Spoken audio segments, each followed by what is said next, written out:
My father wanted me to take over the lumber business that he brought from Europe. I said, I'm not interested in wood. He said, why do you think I brought it over here? I said, besides being chased by the Nazis, Dad, was there a bigger reason than that? The only wood I was interested in was Hollywood. But I was told that I would never achieve. I am in the bottom 3% academically in America. Everything except for lunch was difficult. The headmaster of my high school said, Winkler, I want to know why you're not achieving. I said, hey, that makes two of us. And you know, when I was growing up, my life was like a cylinder of stainless steel. No handholds, no footholds. And I kept trying to pull myself up into the sun, and I kept failing at everything. And finally, I pulled myself up into the sun. And I started to get work in commercials. And of course, my parents were not happy with me at all. I embarrassed them. But I had a dream, and I never let that dream out of my mind. I live by two words, tenacity and gratitude. Tenacity will get you where you want to go, and gratitude will make you enjoy the journey no matter how bumpy. Well, you can live a life, you can accomplish, you can accumulate a lot of stuff. You can fill your house and then fill your garage and fill your basement, but you cannot live a rich life if you don't have empathy.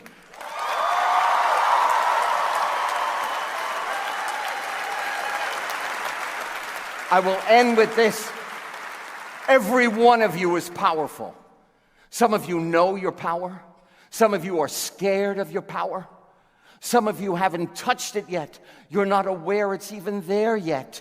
And I want to tell you, you are powerful. And in you is a great gift. And your job is to figure out what your gift is, because this world needs every single one of you. And your job is to find that gift and give it to the world. It doesn't matter what it is. We need it. Go! Thank you. Okay.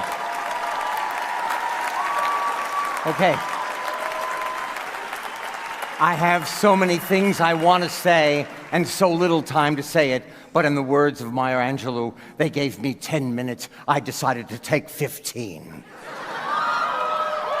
I'm going to tell you a little bit about my life and what I've learned, and maybe you can identify. First, I'm going to talk to the parents. You may experience this. Our youngest son finished high school. He said, wow, I am exhausted. I don't think I'm going to go to college.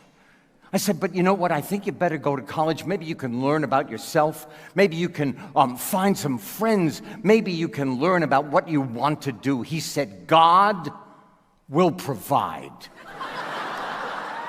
So he went to college and he graduated, and then he said, you know, I'm not going to get a job.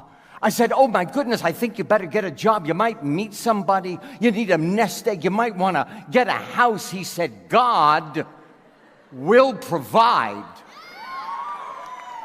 He got a job. He said, you know, I'm only going to go in 3 days a week. I mean, it's hard. I said, but you know what? They're going to fire you. They're going to think that you're not interested. It doesn't show leadership. He said, God will provide. I know two things about our son. He's a slacker. And he thinks I'm God.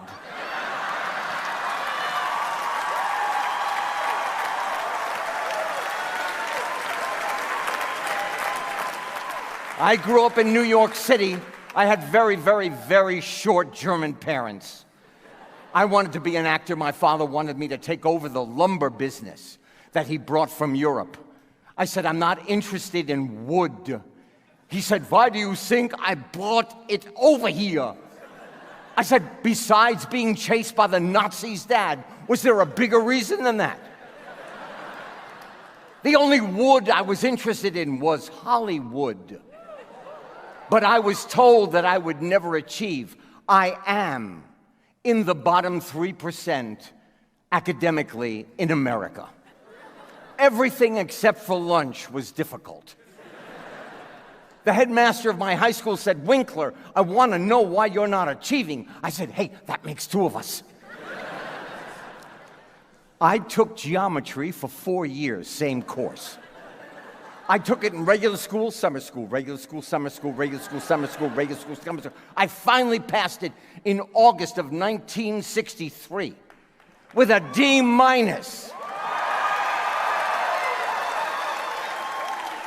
If I didn't get that D-, I could not come to the one college that said yes of the 28 I applied to. Emerson. I love Emerson. They took me in and they nurtured me. And it was only one block at that time. It was Beacon Street at that time. And you know, when I was growing up, my life was like a cylinder of stainless steel. No handholds, no footholds. And I kept trying to pull myself up into the sun, and I kept failing at everything. And finally, I pulled myself up into the sun. And I started to get work in commercials. And of course, my parents were not happy with me at all. I embarrassed them. But I had a dream, and I never let that dream out of my mind. I live by 2 words, tenacity and gratitude. Tenacity will get you where you want to go, and gratitude will make you enjoy the journey no matter how bumpy. Here it is. No matter whether you procrastinated or you got your assignment done immediately as it came tumbling out of your professor's mouth. Whether it's hard to learn or you are the top of your class, you're all here in your seats.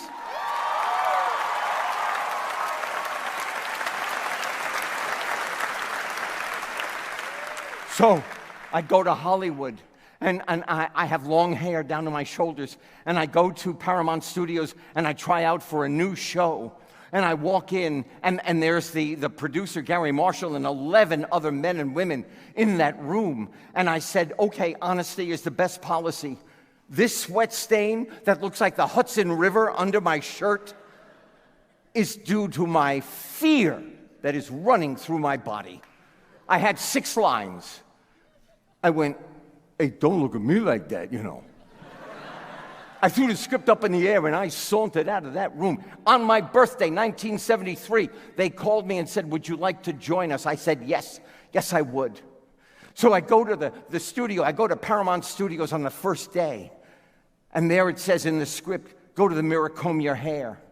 I said, "I don't want to comb my hair, I want to be original. Every actor has combed their hair. Do anything, write anything, I will do it." They said, "Oh, the producer wrote, go to the mirror, comb your hair." I go to the mirror, I pull out my comb, go, "Hey, look at that, I don't have to because it's perfect." So here's the lesson. This is the lesson I learned. You are not hired, no matter what you do, to fill time and space. You are hired to fill that time and space with your imagination. You listen to your tummy. Your tummy knows everything. Your mind only knows a few things. You listen to your tummy.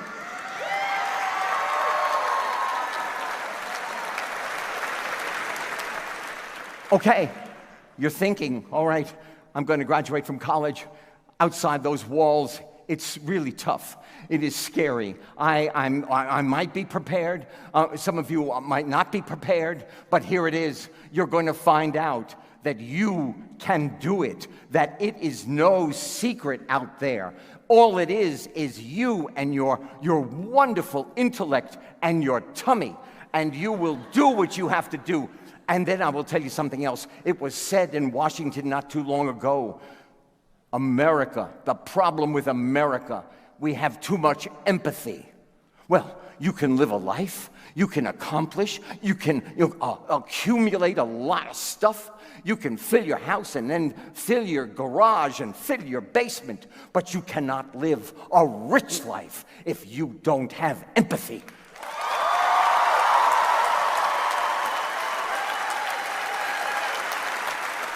I will end with this. Every one of you is powerful. Some of you know your power. Some of you are scared of your power. Some of you haven't touched it yet. You're not aware it's even there yet. And I want to tell you, you are powerful. And in you is a great gift.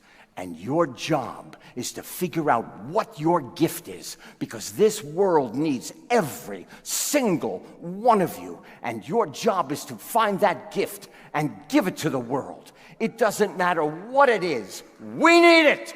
Go!